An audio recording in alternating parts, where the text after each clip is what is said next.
गणनायकाय गणदैवताय गणाध्यक्षाय धीमहि गुणशरीराय गुणमण्डिताय गुणेशानाय धीमहि गुणातीताय गुणाधीशाय गुणप्रविष्टाय धीमहि।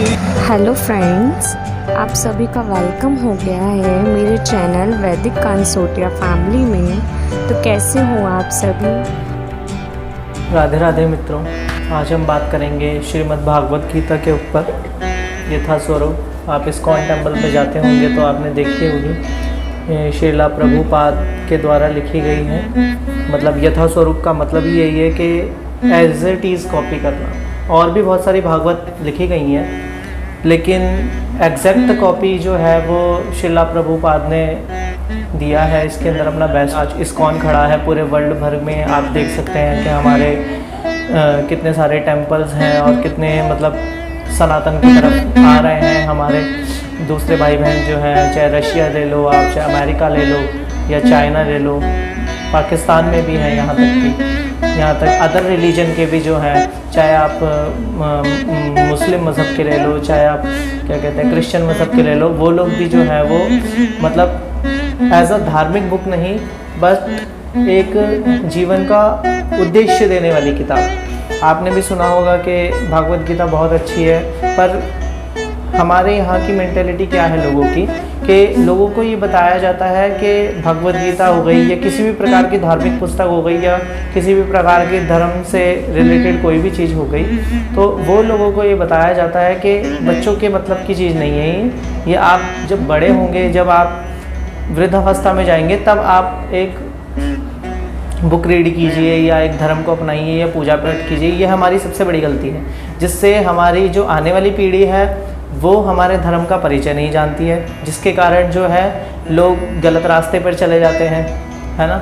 जिसके कारण आप ये भी देख सकते हैं कि जो लोगों को पता ही नहीं होता या लोग गलत ही बोलते रहते हैं। जब तक आप किसी चीज़ के बारे में जानते नहीं हैं तो आप उसके बारे में नहीं बोल सकते हैं। आप तर्क वितर्क जब कर सकते हैं जब आपने उसके बारे में रिसर्च किया हो, जब आपने उसके बारे में पढ़ा हो, ठीक है ना। तो आज हम बात करेंगे श्रीमद् भागवत के ऊपर। तो हमने आज से भागवत पढ़ना चालू किया है, मैं घर में ही पढ़ रहा हूँ और मैंने सोचा कि इसी के ऊपर वीडियो बनाऊँ और आप लोगों को बताऊँ कि मैं क्या क्या पढ़ रहा हूँ। तो फ़िलहाल के लिए मेरा एक चैप्टर ख़त्म हो चुका है, प्रथम अध्याय ख़त्म हो चुका है। प्रथम अध्याय में क्या दिया है कि युद्ध की तैयारी हो चुकी है, दोनों सेनाएँ खड़ी हैं रण के अंदर, कुरुक्षेत्र के अंदर। कुरुक्षेत्र जो है वो श्यामक पंचक के नाम से जाना जाता था, पर कुरुओं की लड़ाई होने के कारण इसे कुरुक्षेत्र नाम दिया। श्यामक पंचक नाम इसलिए दिया गया था तो भगवान परशुराम जी ने यहाँ पर क्षत्रियों का 21 बार विनाश किया था। रक्त के 5 सरोवर बने थे यहाँ पर, इसलिए उसको श्यामक पंचक के नाम से जाना गया था। फिर जब महाभारत का युद्ध हुआ कुरुक्षेत्र का, तो उसको फिर कुरुक्षेत्र के नाम से जाना गया। धृतराष्ट्र ने पूछा कि मेरे पुत्र तथा पांडु के पुत्र जो लड़ाई में खड़े हुए हैं लड़ाई करने के लिए, युद्ध करने के लिए, तो वहाँ का हाल बताओ मुझे। उन्होंने बोला कि दोनों सेनाएं आपस में खड़ी हैं महाराज, और दोनों का युद्ध स्टार्ट होने वाला है।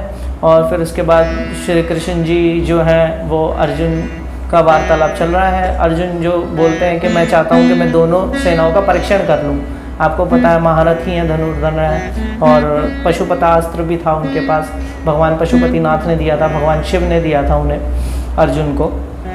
तो दोनों सेनाओं का परीक्षण करना चाहता हूँ मैं, श्री कृष्ण जी से कहा। श्री कृष्ण जी उनके सारथी बने हुए हैं उसके अंदर। सारथी जो रथ चलाता है, ड्राइवर कह सकते हैं आप। ड्राइवर वैसे भगवान सभी के ड्राइवर होते हैं, क्योंकि भगवान ही है जो मुक्ति के मार्ग पर लेकर के जाते हैं हमारे जीवन को। तो दोनों सेनाओं का परीक्षण किया। तो दोनों सेनाओं का परीक्षण करके जो अर्जुन है वो देखते हैं कि मतलब सारी सेनाओं के बारे में आपने देखा कि कौन मतलब कितना युद्ध कला में निपुण है। उसके अलावा मन के अंदर अर्जुन के ये बात आई कि ये तो मेरा ही परिवार है, मैं अपने परिवार से युद्ध कैसे करूँगा। फिर उन्होंने कृष्ण जी से पूछा कि मैं ऐसा पाप कर्म कैसे कर सकता हूँ, क्योंकि मैंने गुरु परंपरा से सुना है, गुरु परंपरा मतलब मेरे गुरुओं से मैंने सुना है कि अपने कुल का, अपने भाई बंधुओं का या अपने ही परिवार के बड़े जो हैं, मेरे गुरुजन हो गए, पितृगण हो गए, पितामह हो गए, और भी बहुत बड़े बड़े मेरे मामा श्री हो गए, तो वो सब मेरे सामने खड़े हैं और मैं उन सबको मारूंगा तो मैं तो पाप कर्म कर रहा हूँ, मैं तो नरकवासी बनूंगा फिर।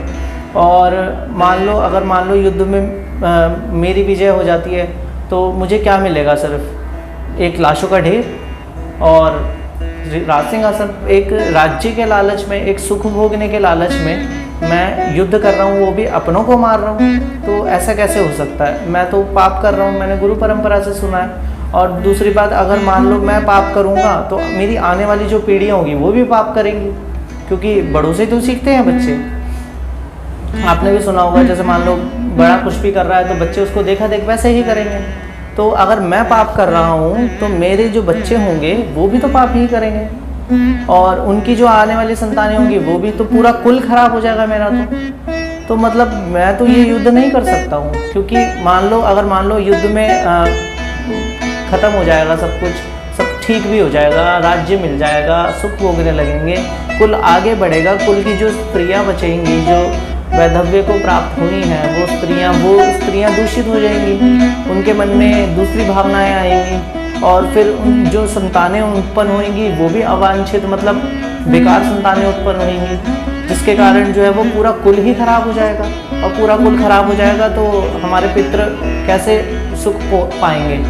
और आपको पता है, अगर अच्छी संतान ना हो तो पितृगण को भी तर्पण प्राप्त नहीं होता, और ना कोई उन्हें पिंड दान देने वाला होगा, ना कोई उनको जल दे करके शांत करेगा, तो फिर हमारे पितृगण भी दुख पाएंगे, और हमारे जो क्या कहते हैं आगे जो आने वाली पीढ़ियां हैं वो भी पाप कर्म की तरफ चले जाएंगी। तो मैं कैसे ये युद्ध कर पाऊंगा?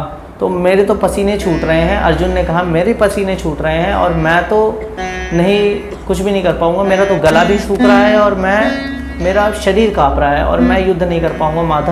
माधव मतलब श्री कृष्ण जी को बोला उन्होंने, हे माधव, मैं युद्ध नहीं कर पाऊंगा, मैं अपने परिवारजनों पे शस्त्र कैसे उठाऊंगा? और उन्होंने उनका गांडीव जो है उन्होंने साइड में रखा रथ पर, और रथ के आसन पे जाकर के बैठ के बोले मैं युद्ध नहीं कर पाऊंगा माधव। तो ये था पहला अध्याय का परिचय। पहले अध्याय में सिर्फ यही है, और बाकी के जो अध्याय हैं वो मैं शूट करूँगा आपको जब जैसे जैसे मेरे अध्याय ख़त्म होंगे मैं उनके बारे में आपको बताऊँगा। हाँ, बीच में अगर कुछ डिटेल आएगी तो फिर वो अध्याय के बीच में ही मैं आपको डिटेल दूँगा। तो अगर आपको और भी मेरी वीडियोस देखनी है और भी जानना है भागवत के बारे में, तो आप मेरी वीडियो को लाइक कीजिए, शेयर कीजिए और कमेंट भी कीजिए अच्छे। और जय श्री राम और राधे राधे, प्रणाम।